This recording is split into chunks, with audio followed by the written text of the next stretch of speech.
Why is it that in meetings, negotiations, or even casual conversations, the outcome is often decided before the real discussion even begins? You walk in with arguments prepared, logic on your side, data to back you up, and yet, the direction of the entire exchange shifts on the very first word that comes out of your mouth. This is not an accident. This is neuroscience in action. The brain of your counterpart is wired to latch onto the initial signal it receives, and that signal sets the frame. Once the frame is set, every argument that follows is filtered through it. That is why you can lose the room before your presentation even starts, or win a negotiation before the numbers are even discussed. The performance leak here is obvious. Most people think success in communication is about building better arguments, but the real leverage is in mastering the very first word. Today, you are going to install the First Word Signal Protocol, a system designed to prepare and launch a preset verbal key that locks attention, shapes perception, and steers the direction of the conversation in your favor from the very first second. Think of it as planting the root note of a melody. Once you play that opening tone, every chord after it aligns to the key. Your brain and the brains of those around you are not neutral processors. They are anchoring machines. They take the first piece of input and build the narrative around it. This is why researchers in cognitive psychology consistently find that first impressions have a disproportionate influence, even when they are random or irrelevant. Your first word is not just a sound, it is the software that programs the frame through which the rest of the exchange will be processed. The science behind this is called framing and priming. When the prefrontal cortex receives an initial input, it sets expectations and tunes subsequent perception. The amygdala tags the signal with emotional salience, determining whether it should be approached or avoided, trusted or doubted. This happens within milliseconds, long before rational evaluation kicks in. What this means in practice is simple but brutal. The negotiation is being won or lost before the PowerPoint even loads. The question you need to ask yourself is this: what signal are you unconsciously sending in your first word? Is it uncertainty, hesitation, apology, or is it authority, clarity, and direction? The First Word Signal Protocol exists to eliminate randomness and replace it with control. Here is how it works. Step 1. Identify your strategic outcome. Before you walk into any meeting or conversation, ask yourself what single frame you want to establish.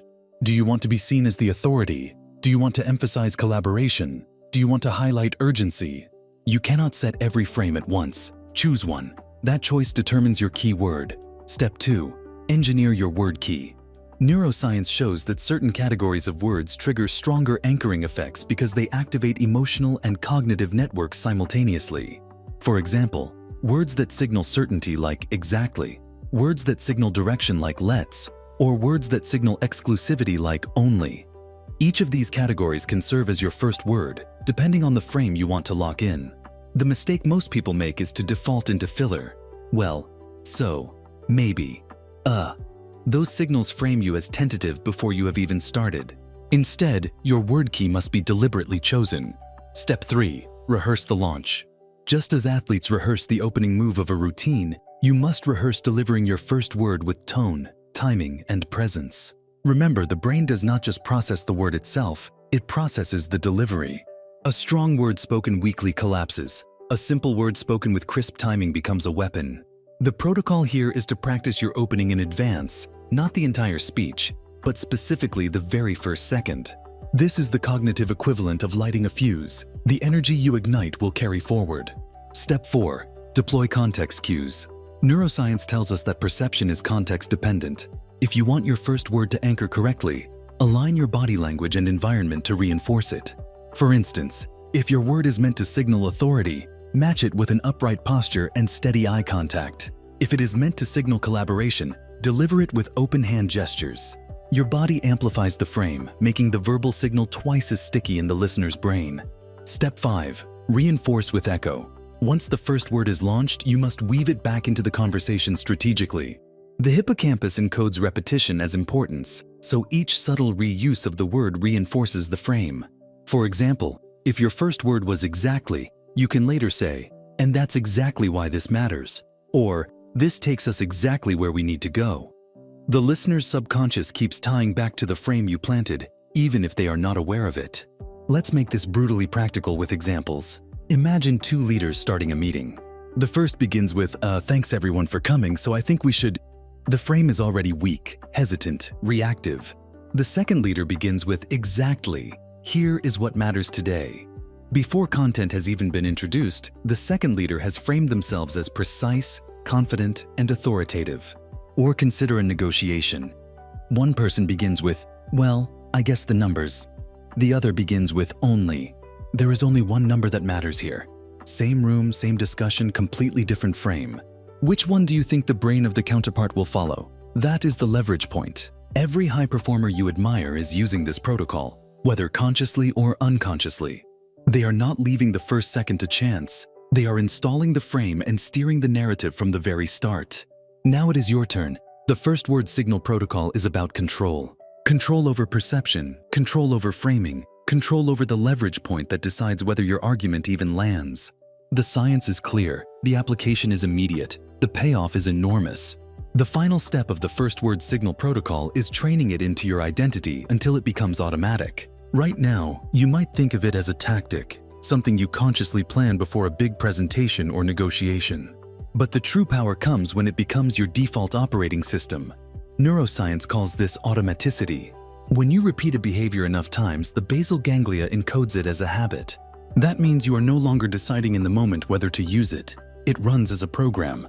Your brain's prefrontal cortex is freed up for higher-order thinking, while the protocol itself executes on autopilot.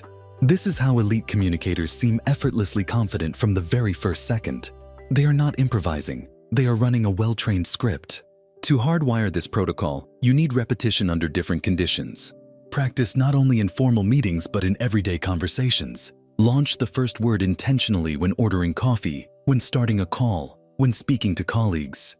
Over time, you will notice your brain shifting. The filler words vanish. The hesitation disappears.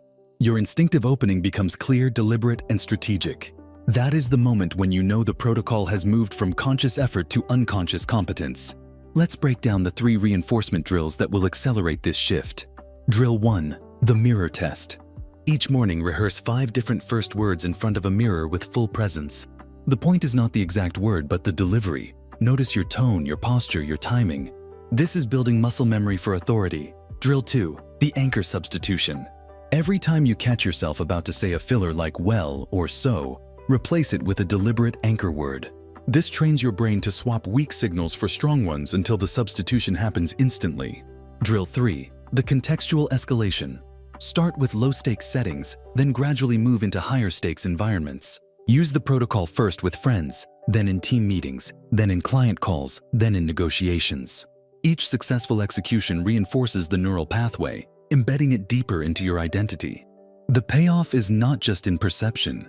Studies on conversational framing show that when you set the frame early, you also change your own brain state. The act of delivering a strong opening word activates your dopaminergic system, increasing your own confidence and focus.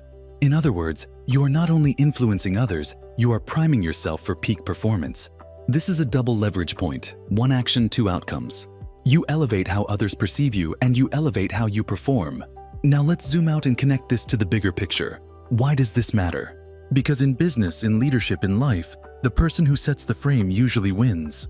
Whether it is negotiations, project pitches, or even internal discussions, the side that defines the narrative has a disproportionate advantage. And framing starts at the very first second. Most people walk into the room already playing from behind.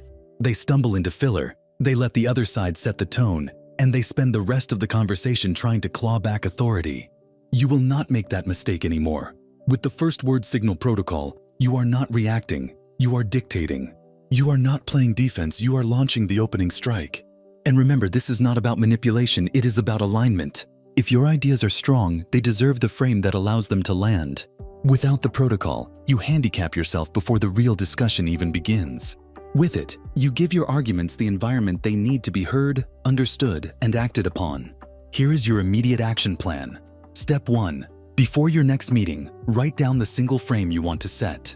Authority, urgency, collaboration. Choose one. Step 2. Select your word key that embodies that frame. Exactly. Let's only now. Pick the one that fits. Step 3. Rehearse it once with full presence as if you are already in the room. Step 4. Deliver it cleanly as your very first word. Then, throughout the conversation, echo it subtly to reinforce the frame. This is not a complicated protocol. It is not something that takes hours of training. It is a micro-adjustment that yields exponential results. The difference between starting with a filler and starting with a word key is the difference between being forgettable and being magnetic, between losing the room and owning it, between chasing the narrative and creating it. You now hold the code. The question is whether you will install it. Every meeting you enter from this point forward is an opportunity. Every conversation is a test. You can default to chance, or you can run the protocol and take control from the first second. High performers leave nothing to chance. They understand that leverage is found in the smallest hinges that swing the biggest doors. Your first word is one of those hinges. The choice is yours. But remember this, the brain you are speaking to will always build the story around the first signal it receives. If you control that signal, you control the story. If you control the story, you control the outcome. And if you want more systems like this, more codes that rewire how you think, act, and win, subscribe to Success Code. Because your arsenal is just beginning. Decision fatigue, framing battles, influence dynamics, each of these is a battleground. And the next protocol we drop may be the exact one that doubles your output, rewires your stress response, or gives you the edge no one else has. Welcome to the arsenal.